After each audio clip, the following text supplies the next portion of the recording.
Hello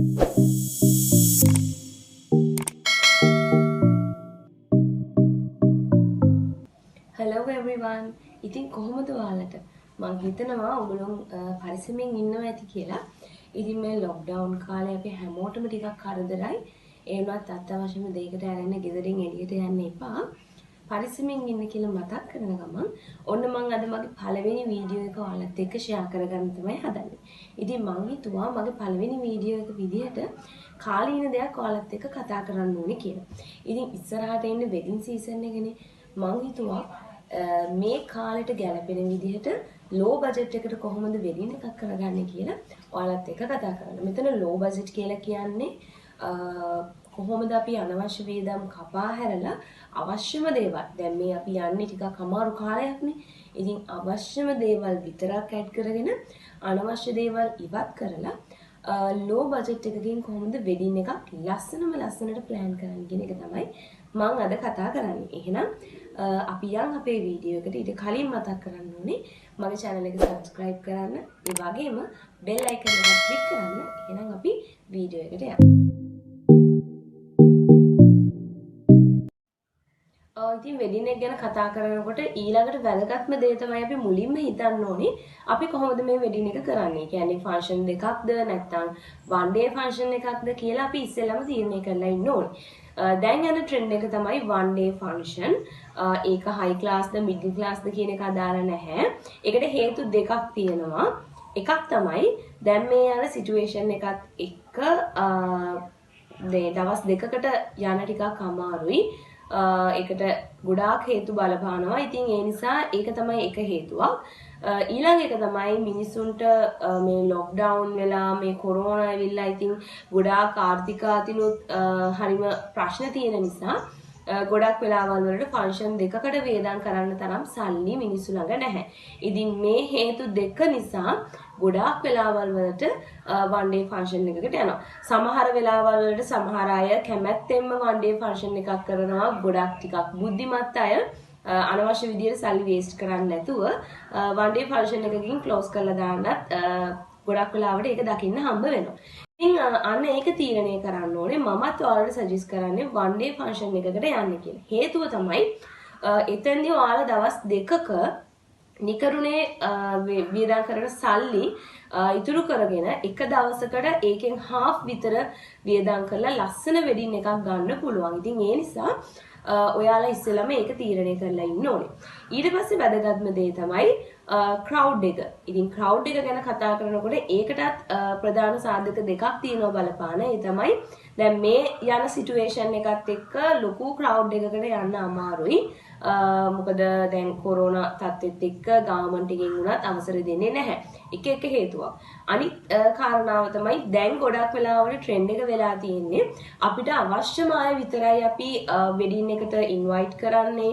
අපේ ජීවිතයට වැදගත් කියලා හිතෙන ජීවිතේ පුරාවටම අපිත් එක්ක ඉඳී කියලා හිතෙන අය විතරයි අපි ඉන්විටේෂන් එක දෙන්නේ. මොකද ඉස්සර නම් ගම් 7කට වෙඩින් එක කියලානේ අපි ගන්නෙ. නමුත් දැන් මේ ට්‍රෙන්ඩ් එක ගිහිල්ලා අපිට ගොඩාම ක්ලෝස් අය විතරයි අපි අපේ වෙඩින් එකට ගන්න. ඉතින් ඒක ගොඩක් හොඳ දෙයක්.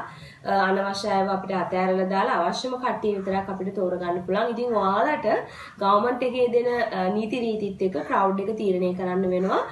ගොඩක් අඩු ක්‍රවුඩ් එකක් ඔයාගේ බ්‍රයිඩ්ගේ පැත්තෙනුයි ගෲම්ගේ පැත්තෙනුයි දෙකෙන්ම බැලන්ස් වෙන විදියට. ඉතින් ක්‍රවුඩ් එක මත ගොඩක් තීරණය වෙනවා කොහොමද යන මුදල් කියන එක. ඉතින් ඒ නිසා ගොඩක් හොඳට හිතලා බලලා ක්‍රවුඩ් එක තීරණය කරන්න. අනිත් කාරණාව දැන් ඔයාලා ඉන්විටේෂන් දෙන්න යනකොට අනිවාර්යෙන්ම ඒගොල්ලෝට මතක් කරන්න සිද්ධ වෙනවා වෙඩින් එකට එනවද නැද්ද කියලා අඩුම තරමේ සති දෙකකට කලින්වත් අපිට නැවතත් කියන්න කියලා. මොකද ඔයාලා සල්ලි වියදම් කරලා තමයි මේ වෙඩින් එක ගන්නෙ. එතකොට ප්ලේට් එකකට යන ගාණක් තියෙනවා. ඉතින් කවුරු හරි කෙනෙක් ආවේ නැති වුණොත් ඔයාට එතනට වෙන කෙනෙක්ව රීප්ලේස් කරන්න පුළුවන්. ඉතින් ඒ නිසා අනිවාර්යෙන්ම දැනුවත් කරන්න එනවද නැද්ද කියලා පෙර දැනුවත් කිරීමක් කරන්න කියලා. ඉතින් මෙන්න මේ වගේ දේවල් තමයි අපි මුලින්ම හිතන්න ඕනේ. ඊළඟ වැදගත්ම දේ තමයි අපේ හොටෙල් එක. දැන් මොන දේ කරාවත් කලින් අපි හොටෙල් එකක් බුක් කරගන්න ඕනේ. හොටෙල් එක ගැන කතා කරනකොට ඔයාලා ඒක ගැන ගොඩාක් හිතන්න. මොකද ගොඩක් වෙලාවල් වලට අපි 5 star hotel වලට යනවා. ගියාම ඒක එක සීමාවකට අපි කොටු වෙලා ඉන්නවා. ෆොටෝ එකක් ගන්නවත් අඩුතරමේ ලස්සන ලොකේෂන් එකක් අපිට දකින්න හම්බ වෙන්නේ නැහැ. ඒවයි ප්‍රයිස් එක විතරයි. කෑම වල වුණත් ලොකු වෙනසක් අපිට දකින්න හම්බ වෙන්නේ නැහැ. ඉතින් ඇයි අපි එහෙම බොරුවට වියදම් කරන්නේ? ඊට වැඩිය ලස්සන හොටෙල් එකක් අපිට ගොඩක් අඩු ගානකට තෝරගන්න පුළුවන්. විශේෂයෙන්ම දැන් හොටෙල්ස් වල පැකේජ් තියෙනවා. ඒක හැමෝම දන්නවා ඇති. සහ ඉස්සර වගේ අපිට හොටෙල් එකට හැමතැනින්ම අයිටම්ස් ගන්න ඕනේ නැහැ. ඒ කියන්නේ කේක් ස්ට්‍රක්චර් එක වෙනම, පෝරුව වෙනම, ටේබල් ඩෙකෝස් වෙනම, ඊළඟට බෑන්ඩ් එක වෙනම, ඩාන්සින් ගෲප් එක වෙනම, ඒවා අපිට වෙන වෙනම ගන්න ඕනේ නැහැ. දැන් අපේ හොටෙල්ස් වලින් අපිට මේ පහසුකම දීලා තියෙනවා. හැම පැකේජ් එකකටම මේවා අඩු වැඩි වශයෙන් ඉන්ක්ලූඩ් කරලා තියෙනවා. ඉතින් ඔයාලට කැමති විදියට ඒක මැනේජ් කරගන්න පුළුවන්. ඒ නිසා ඒක හරිම ලේසියක්. මොකද අනවශ්‍ය විදියට සල්ලි නාස්ති වෙන්නේ නැහැ. මොකද අපි පිටින් කේක් ස්ට්‍රක්චර් එකක් ගන්නවා නම් ලොකු ගාණක් යනවා. හැබැයි අපිට මේ පැකේජ් එක ඇතුළට මේක හම්බ වෙනකොට ඒ ගාණ අපිට ඉතුරු වෙනවා. ඉතින් ඒ වගේ හැම දෙයකටම යන අනවශ්‍ය වියදම අපිට අඩු කරගන්න පුළුවන්. සහ ඒක මානසික වශයෙන් උත් හරිම නිදහසක්. මොකද අපි හැමදේම නැත්තම් හොයලා බලන්න ඕනේ බෑන්ඩ් එක හරියද, පෝරුවේ බඩු ටික හරියද, පෝරුවේ අෂ්ටක කියන කෙනා හරියද. ඉතින් අපිට දැන් ඒව හොයන්න ඕනේ නැහැ. ඒ ඔක්කොම හොටෙල් එකෙන් මැනේජ් කරලා දෙනවා. ඉතින් ඒ නිසා හරිම පහසුයි. අපිට ඉතින් මේ හොටෙල්ස් ගැන, මේ පැකේජ් ගැන වෙනම වීඩියෝ එකක් කරන්න ඕනේ නම් ඔයාලට පුළුවන් කමෙන්ට් කරන්න. එතකොට මම ඒක වෙනම වීඩියෝ එකකින් කතා කරනවා. හරි, ඊළඟට අපි දැන් හොටෙල් එක ගැන කතා කරා. එතකොට අපි ෆන්ක්ෂන් එක ගන්නෙ කොහොමද කියන එක කතා කරා. ඒ දේවල් කතා කරා. ඊට පස්සේ අපි යන්න ඕනේ අපේ ෆන්ක්ෂන් එක දවස ලස්සන කරගන්නේ කොහොමද කියන එක. ඉතින් මුලින්ම අපි හිතන්න ඕනේ අපි අඳින්නේ කොහොමද කියන එක. බ්‍රයිඩ්ද, ගෲම්ද හැමෝම අඳින්නේ කොහොමද කියන එක ගැන හිතන්න ඕනේ. එතකොට ඔයාලා කැන්ඩියන්ද නැත්නම් වෙස්ටර්න්ද ඒක අදාළ වෙන්නේ නැහැ. ගොඩක් වෙලාවල් වලට අපි ඒ අඳින සාරි එක ගොඩක් ලොකු ගාණක් දීලා සල්ලි දීලා ගන්නවා. ඉතින් ඒක ලොකු වියදමක් වෙනවා අපේ මේ ෆන්ක්ෂන් එක ඇතුළේ. ඉතින් ඔයාලට පුළුවන් ඒක රෙන්ට් කරන්න. මම සජෙස්ට් කරන්නේ ඒක රෙන්ට් කරන්න කියලා. මොකද ඒක හේතුව තමයි අපි මේ සාරි එක අරගෙන ගොඩාක් වෙලාවල් වලට ඊට පස්සේ වෙඩින් එකකටවත් ෆන්ක්ෂන් එකකටවත් ඇඳින්නේ නැහැ. ඉතින් ඒක හරි අපරාධයක්. අපි අල්මාරියකට දාලා පැක් කරලා ලස්සනට අරන් තියනවා. ඉතින් ඇයි අපි ප්‍රයෝජනයකට ගන්න නැති දෙයකට මෙච්චර ලොකු ගාණක් වියදම් කරන්නේ? අපිට පුළුවන් ඒක ප්‍රයෝජනවත් දෙයකට වියදම් කරන්න. උදාහරණයක් විදිහට අපි හිතමු ඔයාගේ සාරි එක 30000ක් කියලා. ඔයා ඒකේ 15000ක් වියදම් කරලා ඒ වගේම ලස්සන සාරි එකක් රෙන්ට් කරනවා. හරියට මෙන්න මෙතන තියෙන ඒවා වගේ. ලස්සන සාරි එකක් රෙන්ට් කරනවා රුපියල් 15000කට. එතකොට ඔයාලට තව 15000ක්ම ඉතුරු වෙනවා. ඒක ඔයාලට තව දෙයකට වියදම් කරන්න පුළුවන්. ඉතින් ඒ නිසා අලුතෙන් සාරි එකකට යනවට වැඩිය රෙන්ට් කරන්න සාරි. මොකද මම මේ කියන්නේ දැන් මේ යන සිටුේෂන් එකත් එක්ක ඔයාලට සල්ලි ඉතුරු කරගන්න පුළුවන් විදියක්. එහෙම නැතුව ලෝභකමකට නෙවෙයි. ඉතින් ඒක හොඳ ඉන්වෙස්ට්මන්ට් එකක් කියලා මම හිතනවා. සහ සෙකන්ඩ් ඩේ එකේ හරිය නැත්නම් දෙවනියට අඳින ඇඳුමේ හරිය ඔයාලා ගන්නම අවශ්‍ය නම් ඔයාලට ගත්තර කමන්නේ. ගොඩක් වෙලාවට ලෙහෙංගා එකකට වගේ යනවා නම් ගත්තර ප්‍රශ්නයක් නැහැ. එහෙම නැත්නම් ඒකටත් සාරි එකකට වගේ යනවා නම් සාරි එකක් සල්ලි දීලා ගන්න එපා, අපරාදේ.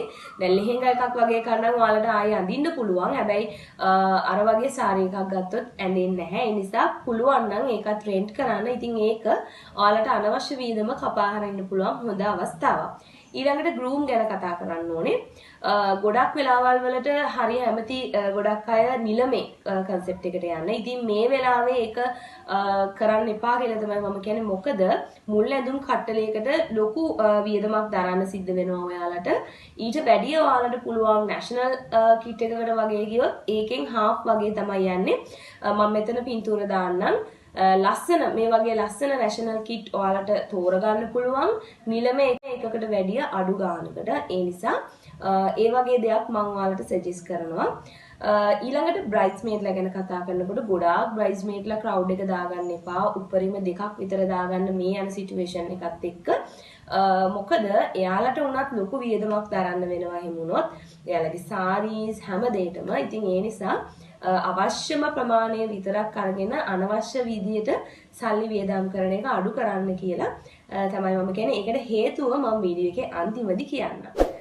ඉතින් ඔන්න ඔය විදියට ඔයාලට පුළුවන් අඳින දේවල් ප්ලෑන් කරන්න කොහොමද අඩුම ගාණකින් මේ දේ කරගන්න කියන එක. හැබැයි මෙතනදි වැදගත් දේ තමයි ලස්සන කියන දේ. අඩු ගාණක් ගියාට අපි ලස්සන දෙයට තමයි මුල් තැන දෙන්න ඕනේ. ඊට පස්සේ ස්ටුඩියෝ එක. ස්ටුඩියෝ එක තමයි ඊළඟට වැදගත්ම දේ. ඒ කියන්නේ ඔයාලගේ ෆොටෝග්‍රැෆි ජීවිත කාලෙටම තියෙන මෙන්න මේ මෙමරිස් ටික විතරයි අන්තිමට වෙඩින් එකේ. ඒ නිසා ඒක ලස්සනටම කරගන්න ඕනේ සහ අඩු මුදලකට කියන්නේ ගොඩාක් අඩු මුදලකට නෙමෙයි එහෙම යන්නේ නැහැ දැන්. නමුත් අනවශ්‍ය දේවල් අපි ඒක ඇතුළේ කපා හරින්න පුළුවන්.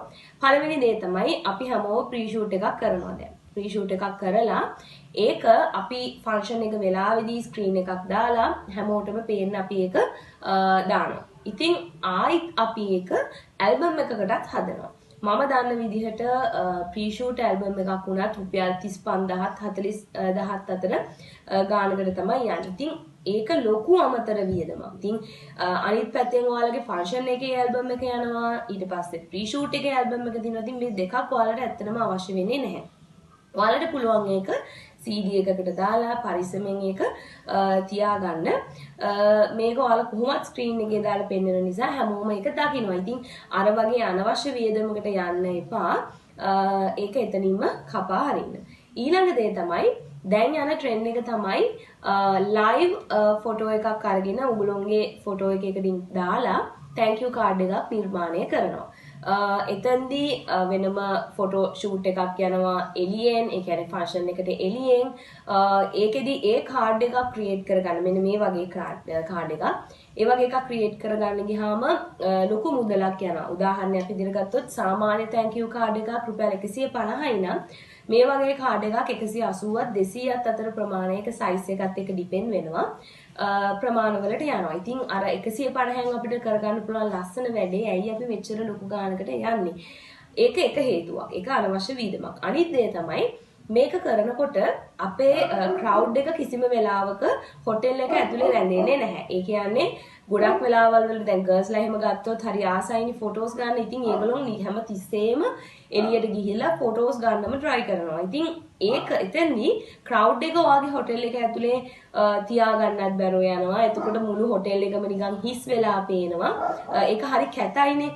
ඉතින් ඒකත් ඔයාලට නවත්ත ගන්නවා අර වගේ අනවශ්‍ය වීදමකට ගියොත්. සහ ඔයාලට ඒ වගේ එකක් දැම්මොත් ගොඩක් ඒක සීමා කරන්න අමාරුයිනේ. එක්කෙනෙක්ට එක ෆොටෝ එකක් අරන් දෙන්න කියලා එහෙම කරන්න බැහැනේ.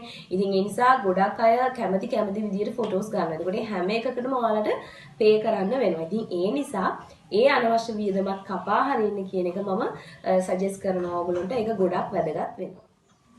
ඒ වගේම තමයි ඔයාලා වෙඩින් එකේ ඇල්බම් එකට අමතරව ගන්නවනේ එන්ලාර්ජ්මන්ට්. ඉතින් මේ එන්ලාර්ජ්මන්ට් එක්ක ඔයාට හම්බ වෙනවා සිග්නේචර් බෝඩ් එක කියලා එකක්.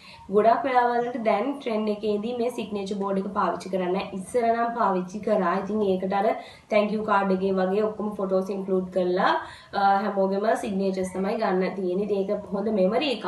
ඒ වුණත් ඔයාට පුළුවන් තව ලොකු එන්ලාර්ජ්මන්ට් එකක් වෙනුවට රීප්ලේස් කරලා මේ සිග්නේචර් බෝඩ් එක අයින් කරලා ඒක රීප්ලේස් කරන්න පුළුවන්. ඉතින් ඒක සල්ලි ඉතුරු කරන්න හොඳ විදියක් කියලා මම හිතනවා. මොකද එන්ලාර්ජ්මන්ට් එකකට යනකොට ඒක ලොකු ගාණක් වෙනවා.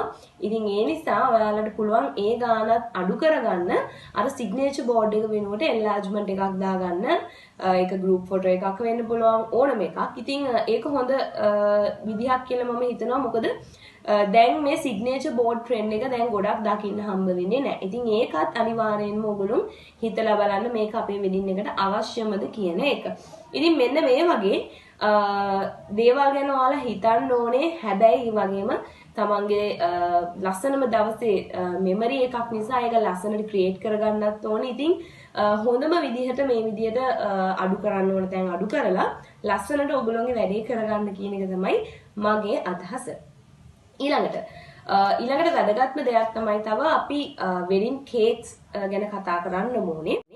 වෙඩින් කේක්ස් ගැන කතා කරනකොට ගොඩක් වෙලාවල් වලට අපි ඉස්සර කාලේ ඉඳන්ම වෙඩින් කේක් එක තමයි අර ක්‍රිස්මස් කේක් එක වගේ වෙඩින් කේක් එක තමයි අපි දෙන්නේ.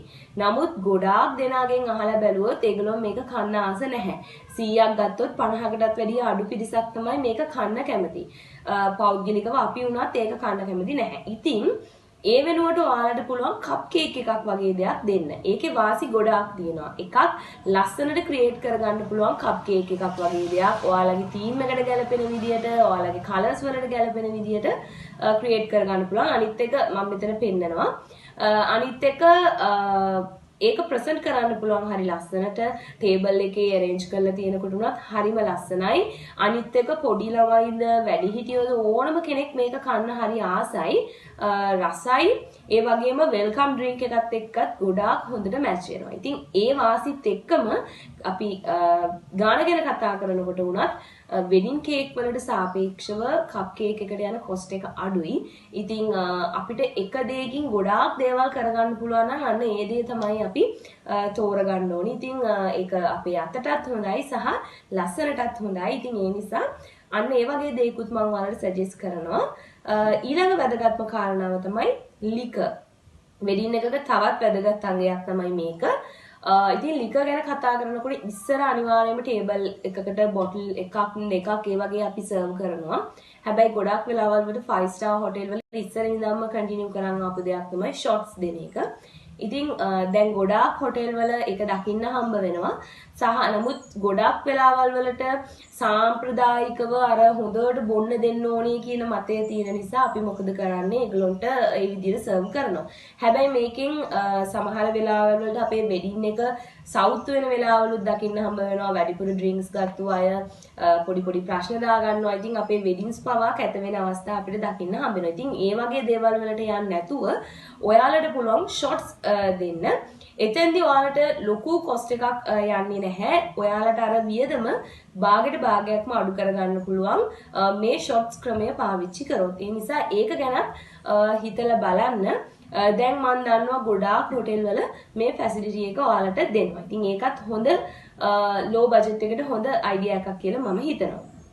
ඊළඟට කතා කරන්න ඕනේ අනවශ්‍ය විදියට අපි අපේ වෙඩින් එකට එක එක අයිටම්ස් එකතු කරගන්න ඕනේ. උදාහරණයක් විදියට අපි හිතමු ඩාන්සින් ගෲප් එකක්. ඒක හොඳයි, ක්‍රවුඩ් එක එන්ජොයි වෙනවා, බෝරින් නැතුව යනවා. ඒ වුණත් මේක අත්‍යවශ්‍යම දෙයක්ද? සමහර විට ඔයාගේ යාළුවා ඒක කරපු නිසා ඔයා කරනවා වෙන්නේ. එයාගේ වෙඩින් එකෙත් තිබ්බ මගේ වෙඩින් එකෙත් තියෙන්න ඕනේ කියලා. ඉතින් දැන් සාමාන්‍යයෙන් ඩාන්සින් ගෲප් එකක් හයර් කරනවා නම් රුපියල් 30000ත් 40000ත් අතර ලොකු මුදලක් වැය වෙනවා. ඉතින් මේ වෙලාවේ හැටියට ඒක අමතර වියදමක් විදිහට තමයි මම දකින්නේ. ඒ නිසා පුළුවන් නම් ඒක නොකර ඉන්න. ඉතින් මං හිතනවා ඔයාලට මේ වීඩියෝ එක ගොඩාක් වැදගත් වෙයි කියලා. තවත් මේ වගේ වැදගත් වීඩියෝ එකක් අරගෙන මං ආයෙ එන්නම් ඔයාලත් එක්ක ෂෙයා කරගන්න. මතක් කළ මගේ channel එක subscribe කරන්න, bell icon එක click කරන්න. මම ඩීන්ස් අපි ආයෙ දවසක හම්බ වෙමු.